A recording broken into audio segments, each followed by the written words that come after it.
जो बीती हुई बातों को याद करता है उसको बहुत घाटा पड़ता है, क्योंकि तमोगुण की वृद्धि होती है। बीते हुए को याद करने से शोक, मोह और व्यर्थ का चिंतन होता है। जो भूतकाल का चिंतन करता है उसके जीवन में तमोगुण बढ़ जाता है। जैसे बासी खुराक, देर से खुराक तमोगुण बढ़ाता है। लहसुन, प्याज आदि, मांस, मदिरा तमोगुण बढ़ाता है और भोक्ता को अशांत और दुख में डाल देता है। ऐसे भूतकाल का चिंतन भी तमोगुण बढ़ाता है। भविष्य का चिंतन रजोगुण बढ़ाता है। रजोगुण में भी हैशो खपे खपे खपे में आदमी खप जाता है। लेकिन जो वर्तमान में शांत, प्रसन्न और वर्तमान में दिल लगा के कार्य कर लेता है, उसका सत्वगुण बढ़ता है। और सत्वगुण में सात्विक खुराक, सुबह सूर्योदय से पहले का स्नान और रात्रि को 11 से पहले का शयन, 11 के आसपास, कम बोलना और प्राणायाम, ये सत्वगुण को बढ़ाता है। सत्वगुण प्रकाश में है, बड़ी सूझबूझ देता है, बड़ा विवेक देता है, वैराग्य देता है, आत्मबल देता है। फिर किसी ऑफिसर को, साहब को, नेता को गिड़गिड़ाने की जरूरत नहीं पड़ती सत्वगुणी को। सत्वगुणी का तो थोड़ा तब बढ़ जाए तो यदि वो संकल्प चलाए, लेकिन वो सत्वगुणी महापुरुष अपने लिए संकल्प नहीं चलाते, वो सब पसार हो जाता। तो सत्वात् संजायते ज्ञानम, सत्वगुण से परमात्मा, आत्मा का ज्ञान प्रकट होता है। अगर परमात्मा प्राप्ति नहीं करनी है तो भी सत्वगुणी स्वभाव वाला अगर मर भी जाए तो ऊर्ध्वस गच्छन्ति सत्वस्था, ऊर्ध्व लोकों में जाता है सात्विक वृत्ति वाला। अधः गच्छति तामसा, जो भूतकाल को याद करके शोक करते वो अधोगति को जाते, तामस स्वभाव के हो जाते, खाम खा रोते रहते, मेरे साथ इसने ऐसा किया, मुझे ऐसा हुआ, ऐसा किया, मैं क्या करूँ, खाम खा परेशान। करने वाले को तो याद भी नहीं बेचारों को, लेकिन किसी ने थोड़ा किया फिर बाकी की अपनी कल्पना करके और याद कर करके तमोगुण में मर गए। तो प्राणायाम नाड़ी को शुद्ध, मन को शुद्ध और सत्वगुण को बढ़ाता है। स्मार्थ कर्म तो मजदूर जितनी मजदूरी करेगा उतने पैसे मिलेंगे, लेकिन भगवत धर्म में तो राजा अपनी मौज से देगा। राजा, राजाओं का राजा परमात्मा तो अपने आप को दे डालता है। ये भगवतीय धर्म विलक्षण है। श्रोत कर्म, स्मार्त कर्म का फल ऐहिक कर्मों से तो आनंद बहुत ज्यादा है, लेकिन भगवत कृपा के आगे वो नन्हा हो जाता है। भगवान का नाम जपने से, प्रीतिपूर्वक भगवान का स्मरण करने से भगवतीय कर्म बन जाता है। फिर ये तोल मोल नहीं होता है कि तुम्हारे 10 जन्म के पाप ताप हैं, कि तुम करोड़ जन्म के तुम्हारे दोष हैं। नहीं, भगवान नाम कोई कर्म नहीं है, भगवत नाम कोई मजदूरी नहीं है। भगवत नाम एक भगवान को पुकार करने की सुंदर शैली। भगवान को पुकारे और किसी को पुकारते डकैत आ जाए, और किसी को पुकारते वो आए चाहे ना आए, डकैत हमें लूट ले। लेकिन जब भगवान नाम पुकारते हैं तो हमें ये 5 डकैत लूट नहीं सकते, काम, क्रोध, लोभ, मोह, अहंकार। भगवान नाम पुकारे तो वो लूट नहीं सकते। हम सदियों से लूटे जाते हैं इन्हीं डकैतों से, काम से, क्रोध से, लोभ से, मोह से, अहंकार से। हे प्रभु, हे नाथ, हे नारायण, बचाओ, सतबुद्धि दो। बस आर्त भाव से पुकारो बस। बाकी तो जगत का कितना कुछ बनाओगे, कितना कुछ करोगे, जब शरीर अपना नहीं है तो बाकी अपना बनाया हुआ कब तक रहे।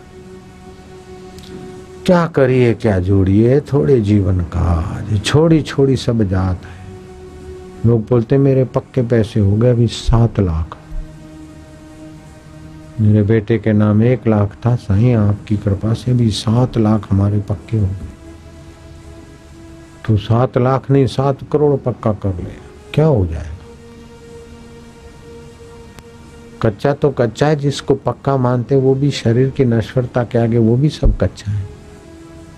पक्का तो तुम्हारा आत्म स्वरूप है। हजारों हजारों मौतें आई फिर भी जिसका साथ तुमने नहीं छोड़ा। हजारों हजारों परिस्थितियां बदली फिर भी जिसने तुम्हारा मार्गदर्शन नहीं छोड़ा। चाहे तुम पुण्य में हो, चाहे पाप में हो, चाहे तमोगुण में हो, चाहे रजोगुण में हो, चाहे चिंता में हो, तभी भी वो प्रेरक बैठा है। बस उसे पुकार, उसके नाम जपो प्रीति पूर्वक, उसी में शांत होकर चिंतन करो। चिंता ना करो, चिंतन करो कि मैं कौन, संसार क्या है, मुक्ति कैसे मिले, सुख दुख में सम कैसे रहे, हृदय का आनंद कैसे आए, हृदय रसमय कैसे हो, आनंदमय कैसे हो, मधुमय कैसे हो, ऐसा चिंतन करो। कोई दिक्कत नहीं इसमें, और तुम कर पाओगे, तुम कर पाओगे और कोई दिक्कत नहीं। भगवान नाम लेने में क्या दिक्कत है? भगवान को पुकार करने में नहीं कर पाएंगे, पुकार करे पाएंगे। भगवान नाम लेने में दिक्कत है क्या? बस प्राणायाम करने में दिक्कत है क्या? प्राणायाम तुम कर पाओगे, कोई दिक्कत नहीं। भगवान नाम तुम ले पाओगे, कोई दिक्कत नहीं। फिर देर क्यों करना? ईश्वर की और किताब बार बार पढ़ो। योग वशिष्ठ का प्रथम भाग बार बार पढ़ो, द्वितीय भाग। समय बीता जा रहा है, कल किसने देखी है, कैसे कोई चल पड़े संसार से कोई पता नहीं। इसलिए मोक्ष का अनुभव कर लो, भगवत सुख का अनुभव कर लो, भगवत सामर्थ्य का अनुभव कर लो। बड़े बड़े प्रवचन और बड़े बड़े भाषण और बड़े बड़े संसार के आडंबरों से वो काम नहीं होता जितना भगवत विश्रांति से होता है। दुनिया के बड़े बड़े उद्योगों की अपेक्षा 2 क्षण भगवान में डूब जाना बहुत ऊंची उपलब्धि है। बड़े बड़े धन दौलत और उद्योगों की अपेक्षा 2 क्षण भगवान में खो जाना बहुत ऊंची चीज है। खो जाने में कुछ नहीं करना है, भगवत नाम लेते लेते फिर भगवत चिंतन करे, फिर वह चिंतन करने वाले को भी छोड़ दे। ये भी तुम कर पाओगे। शुरू शुरू में तो नहीं, थोड़ा अभ्यास करने के बाद कुछ न करने की स्थिति, 2 मिनट आ गई काम बन गया। अगर 3 मिनट आ जाए और गुरु बता दे कि यही है तेरा आत्मस्वरूप, साक्षात्कार हो जाए। एक बार सरोवर पर जो काई लगी है उसको हटाकर आपने पानी का चुल्लू भरा और गुरु कहते बस इसी सरोवर के लिए मैं बोल रहा था, अब तुमने पानी का स्वाद लिया। अब वो काई को फिर चाहे काई ढक दे पानी को, फिर भी तुम्हारा सरोवर के पानी का ज्ञान काई काई का बाप छीन नहीं सकता। ऐसे ही सरोवरों को भी मात कर दे, ऐसे आत्म सरोवर में खाली बस 3 मिनट के लिए जीव विश्रांति पा ले, ब्रह्म सुख आ गया, बस फिर हंसते खेलते ध्यान कर सकता है, ब्रह्म ज्ञान का कथन कर सकता है, ब्रह्म सुख पा सकता है। हंसी वो, खेली वो, धरी वो ध्यान, अहरनिश कथी वो ब्रह्म ज्ञान। खावे पीवे न करे मन भंगा, कहे नाथ में तिसके संगा। सबसे आसान में आसान काम है परमात्मा प्राप्ति, और कठिन में कठिन काम है परमात्मा प्राप्ति। कठिन क्यों है कि रुचि नहीं है, इसलिए कठिन में कठिन। और आसान क्यों है कि अपने आप में है, अपने पास है। नौकरी के लिए तो सर्टिफिकेट चाहिए, धंधा के लिए पैसा चाहिए, विदेश के लिए पासपोर्ट चाहिए, शादी के लिए लड़की या लड़का चाहिए। ऐसे तो शादी नहीं होगी ना। इसके लिए कुछ नहीं चाहिए, ईश्वर प्राप्ति के लिए कुछ नहीं चाहिए। न सर्टिफिकेट चाहिए, न पैसा चाहिए, न लड़का चाहिए, न लड़की चाहिए, न ताऊ चाहिए, न ताई चाहिए। बस आप खाली बस ईश्वर पाने का इरादा पक्का करो बस, और मौजूद है। दुनिया की चीज पाने में तो प्रारब्ध चाहिए, पुरुषार्थ चाहिए, वैसी चीज पाने की अक्ल चाहिए, संभालने का बल चाहिए। ईश्वर को संभालने का आपके बल की जरूरत नहीं, वो अपने आप संभला मिलेगा। और ईश्वर को पाने के लिए प्रारब्ध नहीं चाहिए, बड़ा पुरुषार्थ नहीं चाहिए, केवल आपका इरादा चाहिए कि मुझे ईश्वर पाना है, बस बस बहुत हो गया, सफिशिएंट, काफी हो गया। तो ये पाऊं, लेकिन ईश्वर पाए बिना ये पाया तो आखिर क्या? अपने मन को समझाओ, फिर क्या हो जाएगा? ये जानूं, ये खाऊं, ये भोगूं, लेकिन फिर क्या? ऐसा खाना भोगना तो सभी कर रहे हैं, क्या हो गया? आखिर ये शरीर खाक में मिल जाएगा, उसके पहले मैं प्रभु में मिल जाऊं, बस बस ये रटन लगा दो।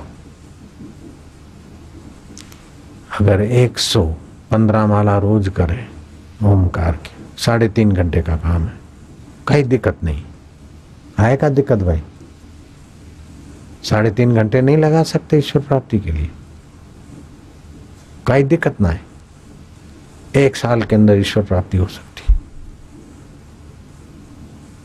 नीच कर्मों का त्याग कर दे, झूठ कपट नीच कर्मों का त्याग कर दे, 1 साल 12,000 जप हो जाएंगे, ईश्वर प्राप्ति। अगर तड़प है तो 1 साल तो बहुत हो गया, 1 महीने में भी हो सकता है। 1 महीने में आप 1 क्लास पास नहीं कर सकते, 8वीं वाला 9वीं में एक महीने में नहीं जा सकता, लेकिन ये जीव परमात्मा में 1 महीने में पूर्ण हो सकता है। फिर तो PhD वाले भी उसके चरण की रज लेके अपने सिर पे लगाएंगे, अपना भाग्य बनाएंगे, ऐसा बन जाएगा। ऐसा है वो आत्मदेव, ऐसा है वो परमेश्वर।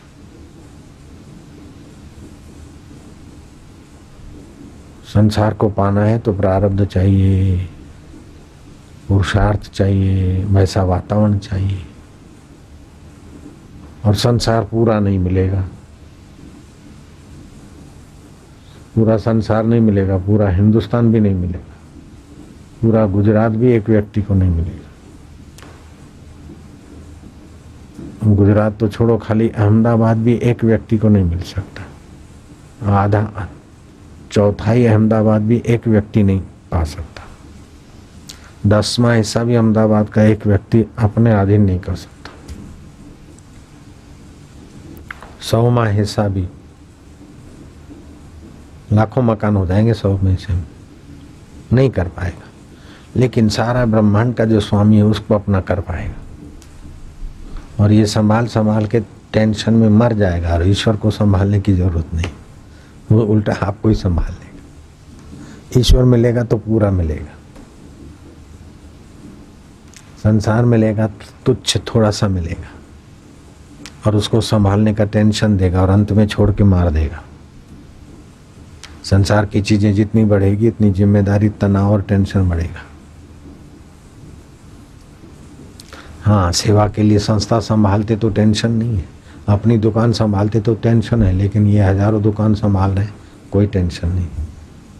सेवा का आनंद, सत्संग का आनंद। इतने सारे आश्रम व्यक्तिगत मेरे हैं मानकर चले, अपनी प्रॉपर्टी बनाकर तो टेंशन है। ईश्वर की चीजें, समाज की चीजें तो कोई टेंशन नहीं, संभाल रहे सब।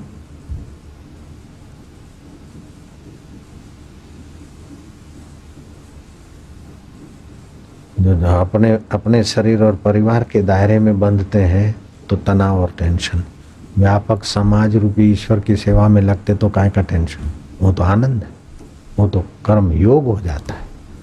तो कर्म योग में समता की जरूरत है, सुख दुख मान अपमान में सम रहना। भक्ति योग में प्रेम की जरूरत है, और ज्ञान योग में वैराग्य और विवेक की जरूरत है। अगर जिसको वैराग्य तेज है तो ज्ञान से और विवेक से संसार से पार हो जाएगा। प्रेम तेज है तो भगवान से प्रेमा भक्ति के द्वारा एक रसमय हो जाएगा। और काम करने की योग्यता और लाभ हानि में सम रहता है, अपने स्वार्थ से नहीं करता तो ईश्वर प्राप्ति हो जाएगी कर्म योग से। जैसे गांधी जी, छत्रपति शिवाजी, युद्ध जैसा घोर कर्म करने वाले अर्जुन, ज्ञान प्राप्त। तो कर्म योग करे, थोड़ा भक्ति योग भी करे, ज्ञान योग भी करे, तीनों साथ में करे। 30-30%, 33-33 तभी भी 100% हो जाएंगे। 50 और 25-25 तभी भी 100% हो जाएगा। और अकेले कहीं 100 ले ले तो 100 ले। लेकिन इसी जन्म में ईश्वर प्राप्ति करने का इरादा पक्का कर ले बस।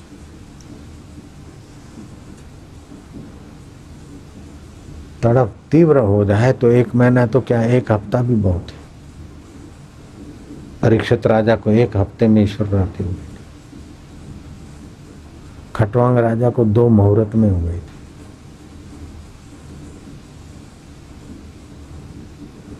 हम नहीं कर पाएंगे, ये जो अंदर बेवकूफी घुसी है ना मन में, वो निकाल देना है बस। न करे पाइना से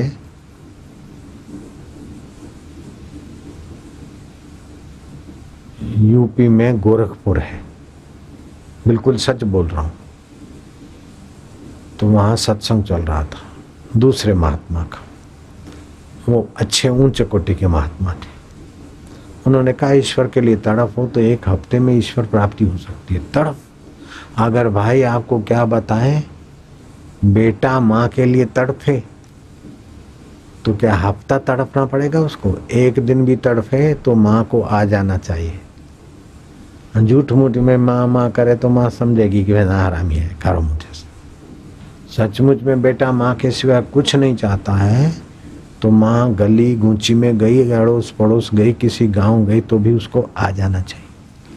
अगर बेटा तड़पता और माँ नहीं आती तो उस माँ को मर जाना चाहिए। बड़े ऊंचे कोटि के संत ने कहा। ऐसे ही भगवान, अगर भक्त अगर तड़पे और भगवान नहीं आए तो उस भगवान को भी मर जाना चाहिए।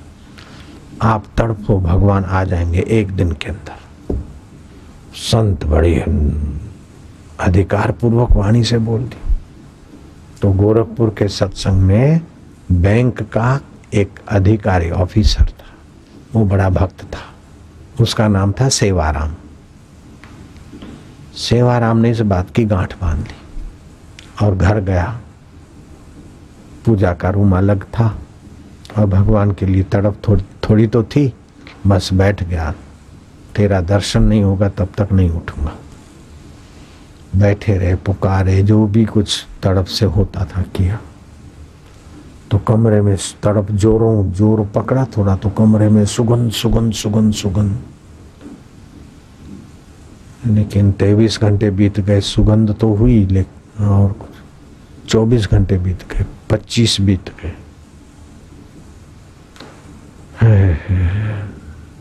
और दूसरे तीसरे दिन वही महात्मा भिक्षा करने आए। तो सेवाराम ने उनको भोजन कराया, भिक्षा दी। बोले महाराज मैं भगवान के लिए तड़फा लेकिन भगवान नहीं मिले। बोले तुम सचमुच तड़फे और भगवान नहीं मिले? ये नहीं हो सकता। तड़प पूरी थी? बोले महाराज पूरी थी। तो कुछ हुआ? बोले सुगंध सुगंध हुई और भगवान नहीं हुए प्रकट? बोले नहीं। तो बोले तुम्हारे मन में ये शंका रही होगी कि 1 दिन में भगवान कैसे मिलेंगे? बोले हाँ ये तो था, बस यहाँ धोखा खा गए। फिर भी जितना हुआ उतना तो फायदा हुआ। संवत 2000 पहले की बात है, से 61 साल पहले की। राम सुखदास महाराज अभी हयात है, बड़े उच्च कोटि के अच्छे संत।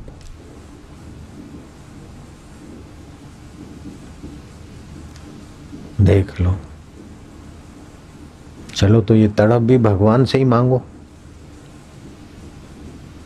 अपनी तो तड़प है नहीं तो तू तड़प ही दे दे, तेरी देना। जैसे बच्चा माँ से मांग लेता है, नहीं देती तब तक पल्ला नहीं छोड़ता, ऐसे आप पल्ला पकड़ो भगवान का। ये कर पाते हो, कहीं दिक्कत ना है कोई दिक्कत? बस क्योंकि जिनको जगत प्यारा लगता है उन्हीं के माहौल में जाते हैं, इसीलिए दिक्कत हो जाती है।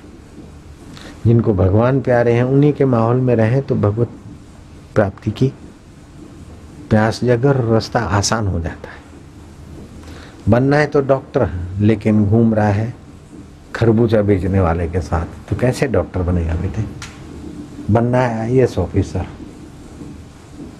आईएएस जानते हैं कि आईएएस बनने के लिए आईएएस की पढ़ाई वाले बच्चों का ही संग करना होता है। गडरियों का संग करते तो आईएएस नहीं बन सकते थे। क्यों? आईएएस गडरियों का संग करते तो नहीं बन सकते। आईएएस पढ़ाने वालों का संग और आईएएस के विद्यार्थियों का संग मदद करता है। ऐसे एलएलबी करने वालों को तो एलएलबी पढ़ाने वाले और एलएलबी के माहौल में मदद मिलती है। ऐसे ईश्वर प्राप्ति वालों को ईश्वर प्राप्ति वालों का, साधकों का संग और ईश्वर प्राप्ति किए हुए महापुरुषों का करो, बस। तो ये नहीं कर पाओगे आप। दिक्कत है क्या? कोई दिक्कत है तो बोलो, क्या दिक्कत है? हाय रे मेरा कानपुर, तुम्हारे बिना कानपुर विदुर नहीं हो जाएगा, विधवा नहीं हो जाएगा। हाय रे मेरा मकान, हाय रे मेरा दुकान, तो तुम्हारे बिना मकान दुकान विधवा नहीं हो जाएगा, वो तो चलते रहेंगे। लेकिन ईश्वर के बिना तुम विधवा से भी गए बीते हो जाओगे। ईश्वर के बिना तो अपना जीवन विधवा से भी गया भी था। विधवा का तो बच्चा है, माई बाप है, कोई कोई है, लेकिन अपन मर गए तो कौन सा माई बाप और कौन सा बच्चा साथ चले? आप पैसे ले पाओगे अपने साथ? फैक्ट्रियां ले पाएंगे? कोई दिक्कत नहीं, हम ले जाएंगे। अरे बड़ी भारी दिक्कत है वापस ले जाने में। कोई दिक्कत नहीं, ले जाएंगे। संभव ही नहीं है, नहीं कर पाओगे, नहीं ले जाओ। ले पाओगे इधर से कुछ, एक तिनखा, एक टूटा तिनखा ले पाओगे साथ में? ईश्वर पाने के सिवाय जो कुछ पाया अंत में रोना ही पड़ेगा। जेकर मिले तराम मिले, बो सब मिले तो साथ। दुनिया में दिल की मतलब पूरा हुआ तो क्या हुआ? इतने दिन इच्छाएं पूरी हो गई तो क्या जख मान दी? मेरे मन की हो गई, खुश हो गए, लेकिन कई बार मन की हो गई तो क्या मिल गया? मन की नहीं हुई तो ठीक है, मेरे मन की मर जाए, तेरे मन की हो जाए। जियो मैं जियो ना ना, मेरा रब जिए मैं मर जावा, मेरी प्यास जीवे मैं मर जावा। एक संत ने गाया है, प्रभु जी तुम जियो मैं मर जाऊं, मेरा मैं मर जाए तुम ही जियो, तुम ही हो। हे मेरे देव मारा वालुड़ा, હું મરી જાઉં પણ તું જીવે, મારું હોય તે બળી જાઉં, તારું હોય તે પ્રગટ થાઓ। मेरा होशो जल जाए, तेरा होशो रह जाए, जो तेरा है वो तो तेरा तो सतचित आनंद है। मेरा तो काम क्रोध लोभ मोह चिंता भय शोक मुसीबतें हैं, तो मुसीबत नहीं छोड़ पाओगे।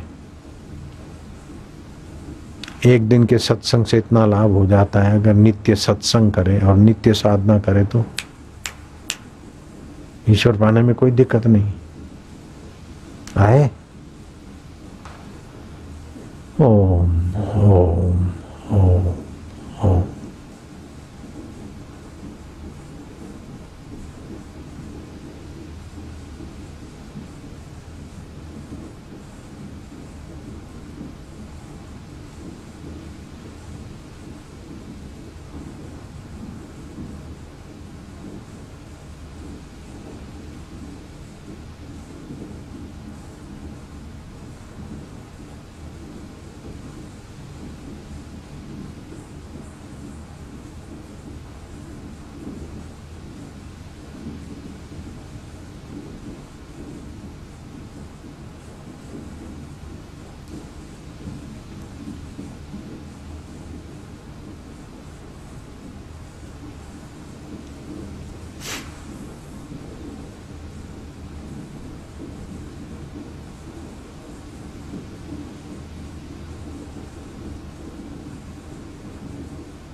बस भगवान के नाम की पुकार की थी,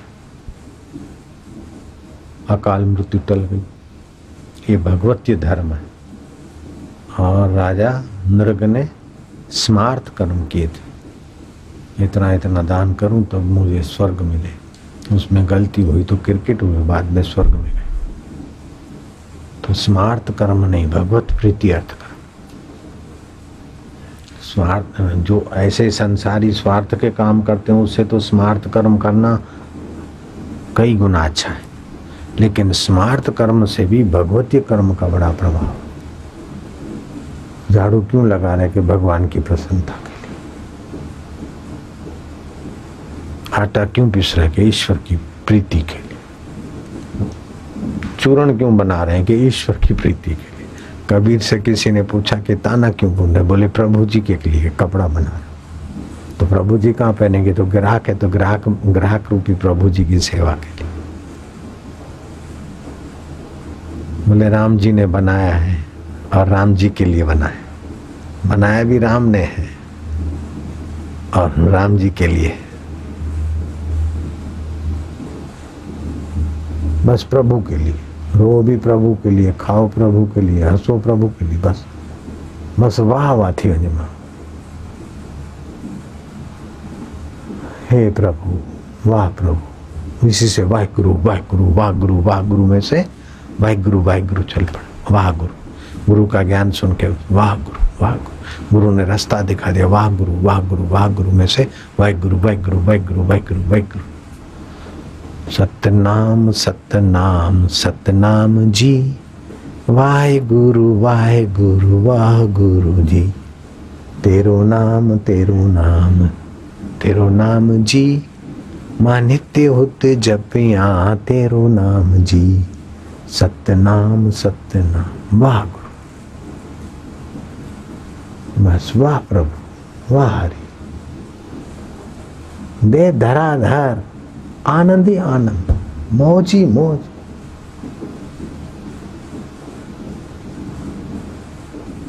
प्रभु जी तुम जियो मैं मर जावा, मुखे हे खपे मेरे को ये चाहिए वो चाहिए, नहीं प्रभु तुम जियो मैं मर जाऊं, खपे वाला मर जाए।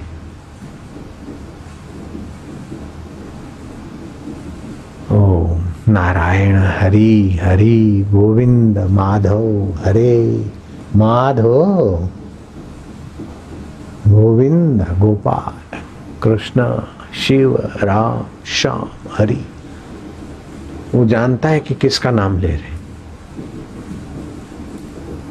ओम ओम सेवा करते तो वो तो जानता है ना कि हम दिखावटी करते, तब भी वो जानता है, और सद्भाव से करते तब भी वो जानता है। जो सेवा से कतराते हैं वो साधना में भी ईमानदारी से नहीं रख सकते। जो साधना प्रेम से करेंगे वो सेवा भी 4 चांद लगाने वाली कर लेंगे।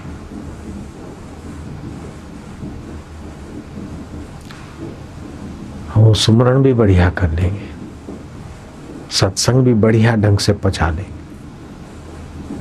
ईश्वर प्राप्ति का सद्गुण ऐसा है कि बाकी के सारे अवान्तर सद्गुण आ जाते, और संसार के भोग का दुर्गुण ऐसा है कि बाकी सारे दुर्गुण आ जाते।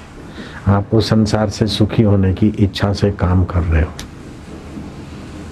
तो आप भोगी हो गए, ठीक है। तो भोगी के लिए तो पैसा चाहिए, बंगला चाहिए, गाड़ी चाहिए, पत्नी चाहिए, गहने चाहिए, तो फिर झूठ चाहिए, कपट चाहिए, चिंता चाहिए, मस्का पॉलिश चाहिए, न जाने कितने कितने दुर्गुणों को आप अवान्तर दुर्गुणों को लेके चलोगे। जब ईश्वर प्राप्ति करनी है तो कपट क्यों करेंगे, झूठ क्यों बोलना, मस्का क्यों मारना है। बोले गुरु को तो मस्का मारना पड़ेगा। गुरु को अगर मस्का मारोगे और गुरु खुश हो जाए तो वो गुरु ही नहीं है। गुरु को तो स्नेह करोगे, और गुरु को स्नेह इतना किया तो गुरु के तरफ से इतना स्नेह आएगा, और फिर गुरु का आत्मा ईश्वर का आत्मा एक होते होते आप चल पड़ोगे, कोई दिक्कत नहीं। अभी कोई दिक्कत हो रही क्या? शादी करने में तो दिक्कत है। एक लड़के ने कहा शादी करूंगा तो उसी से करूंगा, मैं एम में पढ़ा हूँ, वो BA पढ़ी है, चाहे 0 पढ़ी हो, लेकिन करूँगा तो उसी से। उस लड़की को बोला कि वो तो तेरे बिना जीना नहीं चाहता है। बोले मैं तो उस पर थूकना भी पसंद नहीं करती, वो जिए चाहे मरे, मैं तो अपनी थूक भी उस पर गंवाना नहीं चाहती। तो उस लड़की ने नहीं की, फिर वो दूसरी शादी करा, फिर भी उसके बाँछें खिली रही कि मेरे को तो इसी के बिना जीना मुश्किल है। फिर लड़की ने शादी कर ली, उसको बच्चे हो गए। उसको पूछा तू जीना मुश्किल था, अभी तक जी रहा है? बोले क्या करे, कोई दिक्कत नहीं।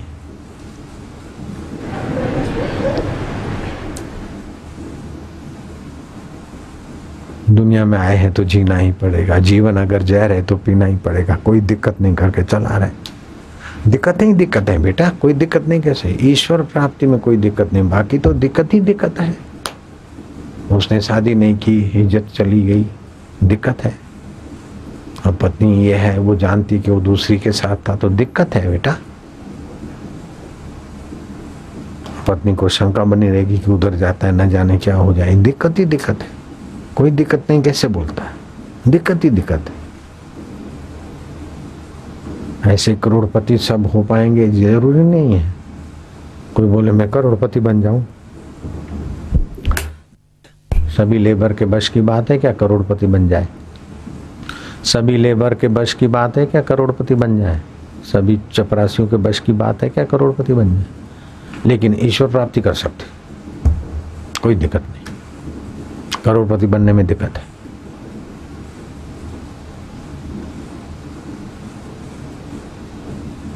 और करोड़पति बन गए तो करोड़ संभाल संभाल के टेंशन ले लेके भी तो मरना ही तो है आखिर। क्या करिए क्या जोड़िए, क्या करिए क्या जोड़िए, थोड़े जीवन काज, थोड़े जीवन काज, छोड़ी छोड़ी सब जात है, छोड़ी छोड़ी सब जात है, देह गेह धनराज, देह गेह धनराज। देह भी छोड़ के जाएंगे, घर भी छोड़ के जाएंगे, धन और राज भी छोड़ के जाएंगे। हाड बड़ा हरि भजन कर, हाड बड़ा हरि भजन कर, द्रव्य बड़ा कछु दे, द्रव्य बड़ा कछु दे, अकल बड़ी उपकार कर, अकल बड़ी उपकार कर, जीवन का फल है, जीवन का फल। बस अपने आप का, शरीर का उपकार करो, मन का उपकार करो, इंद्रियों का उपकार करो, विषय विकारों से बचा के उसको भगवान में लगाओ। तो अपना उपकार करता वही दूसरे का ठीक से उपकार कर सकता है। जिसको अपना उपकार का अक्ल नहीं हो, दूसरे का उपकार क्या करेगा? एक ने सोचा चलो अपने उपकार करते हैं, 5-5 रुपए वाली फिल्म की टिकट ले आया, 100 रेलवे स्टेशन पे बांटने लग गया। बोले चलो बेचारे देखे मजा ले, और सत्यानाश कर दिया। क्या उपकार किया? किसी को भोग देना उपकार नहीं है, किसी को भगवान में लगाना ही उपकार है। संसार का ऐश आराम भोग भावाई दे दिया, कोई उपकार नहीं है। इसीलिए दुनिया के बड़े बड़े उद्योगों की अपेक्षा 2 क्षण भगवान में रहना बड़ी ऊंची उपलब्धि। ओम ओम ओम ओम नारायण नारायण। अब ये चीज वस्तु रुपया पैसा लेना रक्षणा रखना हमारे बश का नहीं है, बांटना ये हमारे बश का नहीं। हम सब संभला रहे हैं समिति वालों को, ट्रस्टियों को। अब हम फक्कड़ बनना चाहते। वो गोरखनाथ जोगी ने, हमारे पास तो कुछ भी नहीं है, गोरखनाथ जोगी के पास तो अष्ट सिद्धि, और देखा कि ये भी सिर दर्द बनी हुई है। छोटा बन जाना, बड़ा बन जाना, आकाश में उड़ना, रूप बदल देना, सबके सामने हनुमान जैसा बन जाना, फिर नन्हा हो जाना, ऐसा मेरे पास नहीं है। तो जोगी गोरखनाथ ने सोचा कि ये अष्ट सिद्धि भी सिर दर्द है। चक्रवर्ती राज से भी अष्ट सिद्धि वाला योगी ऊंचा होता है। तो राजाओं को वर और श्राप देकर गद्दी पे बिठा सकता है और कान पकड़ के नीचे उतार सकता है। ऐसी ताकत होती है उसमें, अष्ट सिद्धि के धनी में। लेकिन देखा ये धन भी माया में। तो घूम रहे थे कि इतनी मेहनत करके साधना करके अष्ट सिद्धियां कमाई, तो कोई सत्पात्र मिले। अब कौन सी कंपनी में अष्ट सिद्धियां रखें, कौन से डायरेक्टर खोजे और वो संभाल पाएंगे? तो कोई ऐसा पात्र मिले, गागू हुजे त मजो अचे सा ॾाढो ठरिया। तो घूमते घूमते काशी पहुंचे। एक दंडी सन्यासी थे, उनका थोड़ा नाम सुना था मैंने। बोले महाराज मैं दान करना चाहता। बोले क्या दान करना चाहता? बोले महाराज अष्ट सिद्धियां। तो दूसरा कोई होता तो उसकी बाँछें खिल जाती। सन्यासी ने कहा इसमें क्या बड़ी बात है, दान करना चाहता है तो किसी पात्र को दे दो। बोले पूरे काशी में तो क्या पूरे हिंदुस्तान में तुम्हारे जैसा महापुरुष मिलना मुश्किल। तो बोले लाओ दे दो फिर। तो गोरखनाथ ने संकल्प किया कि मैंने अणिमा गरिमा लघिमा जो भी अष्ट सिद्धि मेरे पास है, भारत भूमि तीर्थ क्षेत्रे काशी क्षेत्रे अद्य दिवसे अहम सर्व सिद्धि समर्पयामि। सन्यासी को, सन्यासी ने ली। फिर सन्यासी ने कहा जो मेरे को अष्ट सिद्धि मिली वो गंगा को समर्पण कर दिया, ईश्वर को। जा फ्री हो गए तुम भी, हम भी जा। गोरखनाथ नाचने लगे कि कैसा बड़ा अधिकारी, कितना त्यागी महापुरुष। जो भाव लिया वही भाव दे दिया।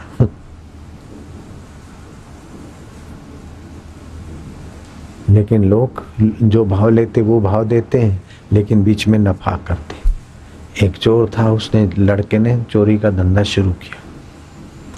तो कहीं से रात को घोड़ी खोल के आया, नवल जैसे की होगी कोई बढ़िया घोड़ी, तेज भागने वाली, खेत खली में घोड़ी खोज के आया, खोल के आ गया।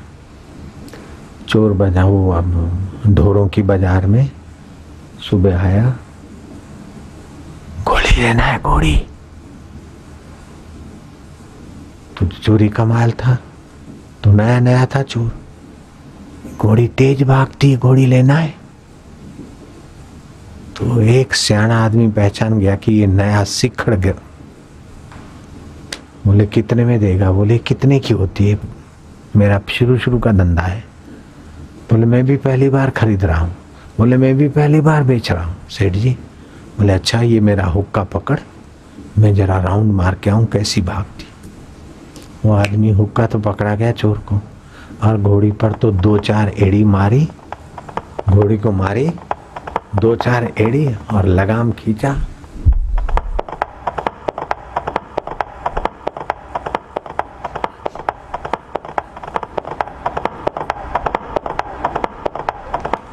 गया तो गया, वो तो देखते देखते शाम हो गई, रात हो गई, घर लौटा। भाई ने कहा बेटा क्या भैया क्या धंधा किया? बोले घोड़ी ली थी। बोले कितने में ली थी, कितने में बेची? बोले जो भाव ली उसी भाव में बेची, कोई दिक्कत नहीं है, लेने में पैसे नहीं लगाए, कोई दिक्कत नहीं।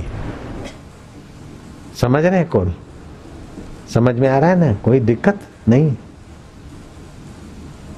लेकिन नफा क्या किया? बोले ये कलेजा जलाने के लिए हुक्का नफा किया। कलेजा या जले, हुक्का पीते रहो, कलेजा जलाते रहो कि हाय मेरी घोड़ी चली गई। ऐसे ही ये शरीर रूपी घोड़ी या घोड़ा लेते हैं और बचता है कलेजा जलाने का कर्म रूपी हुक्का। यहाँ यहीं से लिया, यहीं देके चले, जो भाव लिया वही भाव दिया, जिस दुनिया में लिया उसी दुनिया में छोड़ के चले। और फिर हाय हाय काम क्रोध बढ़ा के कलेजा जलाने वाला काम करके चले गए। कोई दिक्कत नहीं है। अरे दिक्कत ही दिक्कत है बेटा। रजब तूने गजब किया, माथे बांधा मोर, गागू जिया।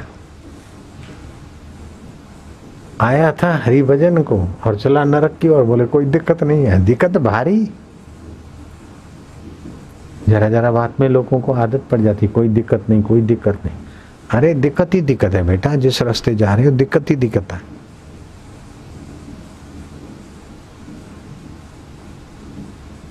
जगत को आप रख नहीं सकते, जगत आपका हो नहीं सकता, और परमात्मा को आप छोड़ नहीं सकते।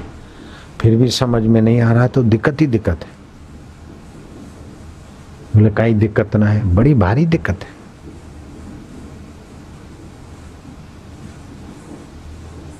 कई लोग बोलते कोई दिक्कत नहीं कोई दिक्कत नहीं। आप दिक्कत नहीं करते करते आयुष्य नाश कर रहा है, इससे बड़ा ज्यादा दिक्कत क्या होगी। क्या करिए क्या जोड़िए थोड़े जीवन काज, छोड़ी छोड़ी सब जात है, देह गेह धन राज, बड़ी भारी दिक्कत। शास्त्र कहते जिसने आत्मा को नहीं जाना वो महाकृपण है, महामूर्ख है। जो न तरे भवसागर नर समाज अस पाई, सो कृत निंदक मंदमती। चाहे लोगों के सामने बड़ा साहब सेठ शाहूकार हो, लेकिन मंदमती, जो पाना था शाश्वत उसको नहीं देखा, और जो छोड़ के जाना है उसी को बड़ा बढ़ा के उसी में खप के खलास हो गया। जैसे सूरज पे बादल ढके होते हैं, ऐसे जीव पर वासनाओं का मैल ढका है।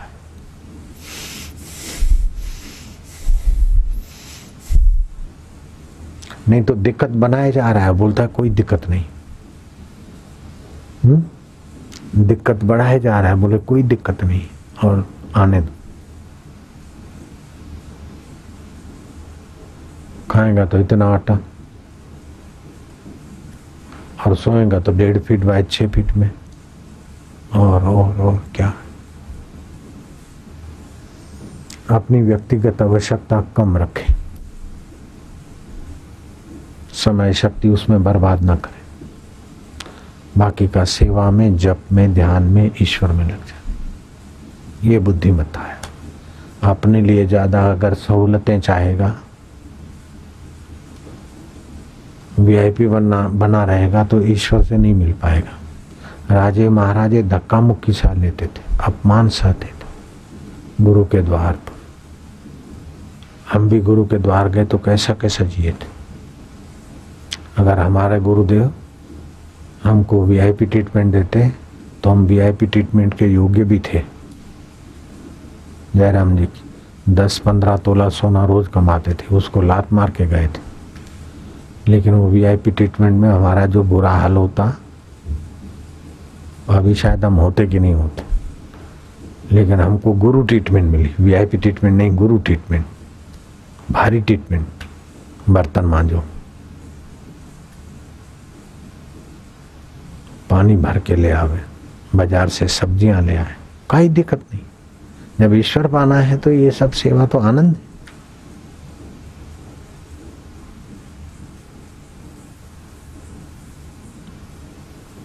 वीआईपी तुम्हारे से वीआईपी ट्रीटमेंट ले जा, और तुमको कुछ दान दक्षिणा दे जा, और तुम उनको वीआईपी ट्रीटमेंट, तो समय तो इसी में चला जाएगा। ईश्वर प्राप्ति नहीं मिलेगी, कोई दिक्कत नहीं है, बैंक बैलेंस बनेगा।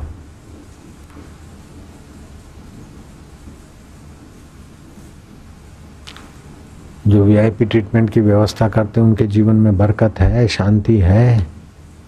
उनके दीदार मात्र से पब्लिक को शांति मिलती है क्या? जो वीआईपी ट्रीटमेंट की दुकानें खोल के बैठे हैं, उनके दर्शन से लोगों को शांति मिल गई क्या? लोगों का आत्म उद्धार हो गया क्या? टूटे दिल जुड़ गए क्या? वीआईपी ट्रीटमेंट में संसार आ जाएगा, ईश्वर किनारे रह जाएगा।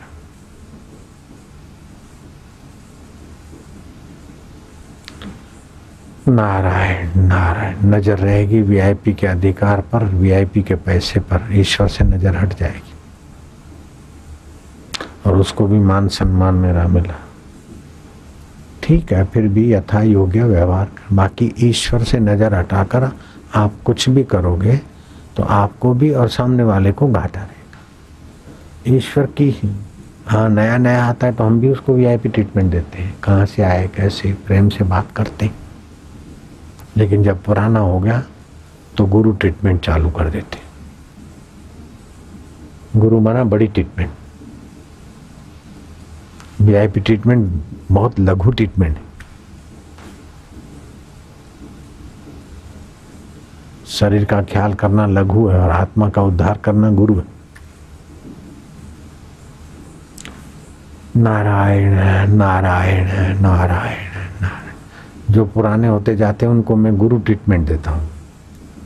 इससे जितने निखालस हुए, सहज हुए गुरु ट्रीटमेंट से, उतने वीआईपी ट्रीटमेंट से नहीं हो सकते थे। कहीं दिक्कत नहीं है। और एक बार जिसको गुरु ट्रीटमेंट मिल गई वो सब जगह कहीं भी जाएगा, उसको कोई फर्क नहीं पड़ता। क्योंकि गुरु ट्रीटमेंट से गुजरा हुआ आदमी फिर चाहे कहीं धक्का मिला, चाहे वीआईपी ट्रीटमेंट मिला, कुछ भी मिला, सब हजम कर लेगा। हमको गुरु ट्रीटमेंट मिला तो अब इतना यश है तो कोई फर्क नहीं पड़ता। और कोई कुछ का कुछ कहानियां बनाकर छापता है, छपवाता है तो कोई फर्क नहीं पड़ता, क्योंकि गुरु ट्रीटमेंट मिला है। अगर वीआईपी ट्रीटमेंट मिलता तो कोई वाहवाही करता तो हम अंदर से फूल जाते, और थोड़ी निंदा होती तो नींद आराम हो जाती और उसको ठिकाने लगाने का सोचते। एक आदमी आया, बोले बापू फलाना आदमी आपकी बहुत निंदा करता है, अति निंदा करता है, ऐसा करता है वैसा करता है। मैं कहा कोई बात। बोले वो छोटा आदमी है, आप बोलो, आप तो हरिद्वार जा रहे हैं, उसके ये साइकिल पे घूमता है, मार्केट में आता है, उसकी खाली ये ढकनी तोड़वा दूंगा। और मेरे आदमी है, मैं क्या ऐसा उसको अगर हुआ तो मैं अन्न जल छोड़ दूंगा। अगर उसको किसी के द्वारा भी तकलीफ हुई जो मेरी निंदा करता है बाजारों में, अहमदाबाद में, तो मैं अपना अन्न जल छोड़ दूंगा। वो आदमी आखिरी तक बिना तकलीफ के जिया। मेरी निंदा करता है तो उसका घुटना तोड़ दे, ये कर दे। वो कोई ऐसा ही था भगत। मैं क्या नहीं, ये गुरु ट्रीटमेंट है, सबका भला।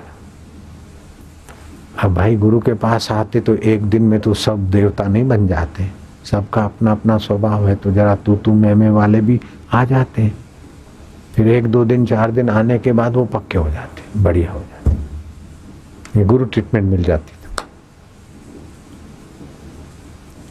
तो उसकी सहन शक्ति बढ़ जाती, औदार्य बढ़ जाता है।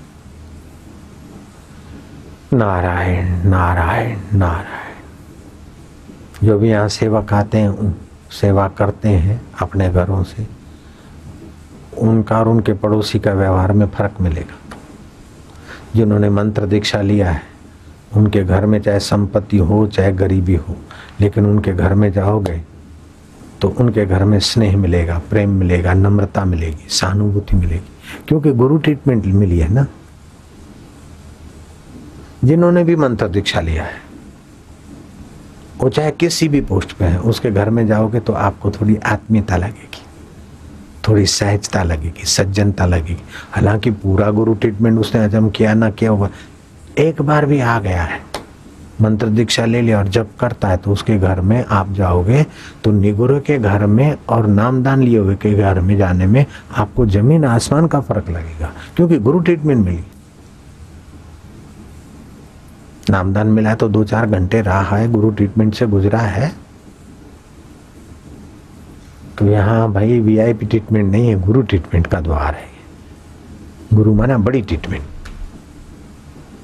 शरीर की सुविधा नहीं, आपकी आत्मा की उन्नति, इसका नाम है गुरु ट्रीटमेंट। और शरीर के मान यश की खुशामद और आत्मा की जो होनी हो हालत, वो वीआईपी ट्रीटमेंट।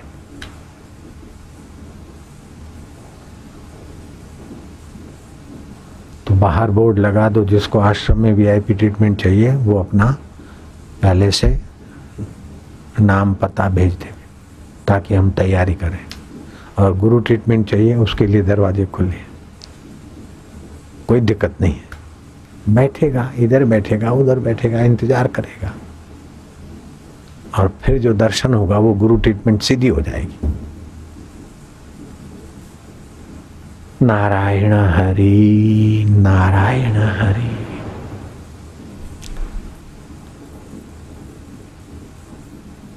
ओम शांति, ओम आनंद, ओम वीआईपी ट्रीटमेंट।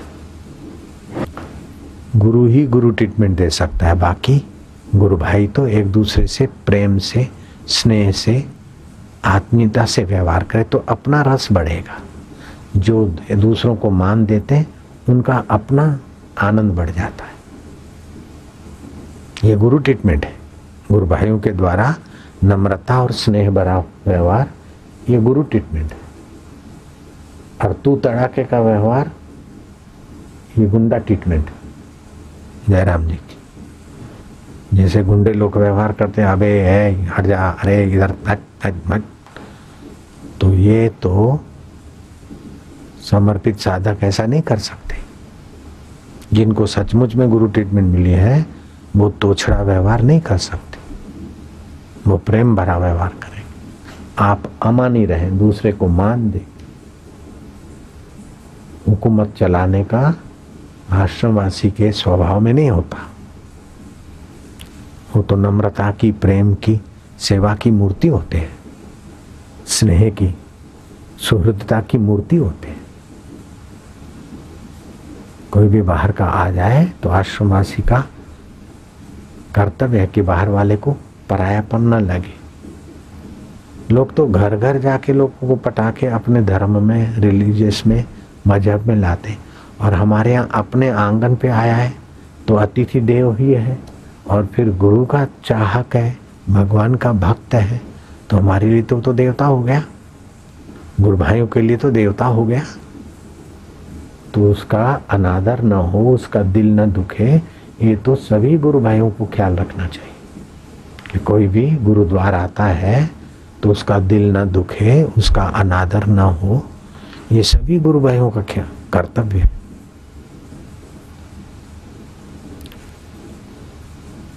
ये गुरु ट्रीटमेंट है, वीआईपी ट्रीटमेंट नहीं। गुरु का प्यार हमको मिला है तो हम उसको बांटे तो बढ़ेगा।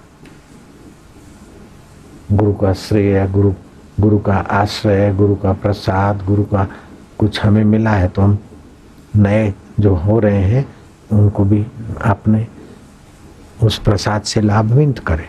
ये तो अपना कर्तव्य है। गए तो फिर तुमने गुरु ट्रीटमेंट लिया ही नहीं, तुमने जीना सीखा ही नहीं, आश्रम में रहना सीखा ही नहीं, मनुष्य होना तुमने सीखा नहीं। कोई किसी के घर आता है तभी भी प्रेम से व्यवहार करता है, तो ये तो गुरु के घर आ रहा है। वाणी ऐसी बोलिए मनवा शीतल होए, और उनको शीतल करे आपो शीतल होए। वीआईपी ये ना सोचे कि हमें वीआईपी ट्रीटमेंट मिले, लेकिन आश्रमवासी ये ना सोचे कि आया हुआ कोई ऐरा गहरा नत्थु कह रहा है, आया हुआ देवता है। जयराम जी की, चाहे किसी भी जाति का हो, किसी भी मजहब का हो, आया तो भगवान के गुरु के लिए है, देवता है। आप देवता देखोगे तो आपका देवत्व जगेगा, और आप तू तड़ाका देखोगे तो उनकी भी नालत और आपका भी आत्मदेव नाराज।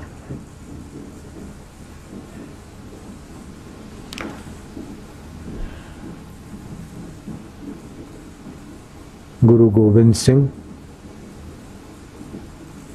के सिख युद्ध कर रहे थे, मुगलों के साथ मार काट हो रहा था, धर्म युद्ध। इतने में किसी सिख ने कहा कि गुरुजी, वो कन्हैया वो मुगलों को पानी पिला रहा है, जो अपने को शत्रु हैं अपने, उन सैनिकों को भी पानी पिला रहा है। वो भले मर जाएं, दम घुट रहा है, प्यास लग रही, तो हम क्या करें? वो शत्रुओं के सैनिकों को जाके पानी पिला रहा। गुरुजी आप उसको डांटिए। गुरु ने बुलाओ उसको। क्यों कन्हैया, जो हमारे शत्रु हैं उनको तो पानी पिला रहा है। बोले गुरुदेव, आपका प्रसाद मिला है तब से मुझे कोई शत्रु दिखता ही नहीं, सब में आप ही तो हो। गुरु ने कहा शाबाश है, तूने गुरुमुख है, तेरे पर कोई बंधन नहीं, खूब पिला, खूब करो। और कन्हैया पर गुरु रीझ गए। सब तुम्हारे, तुम सभी के फासला दिल से मिटा दो, सब पाओ। नारायण नारायण हरि।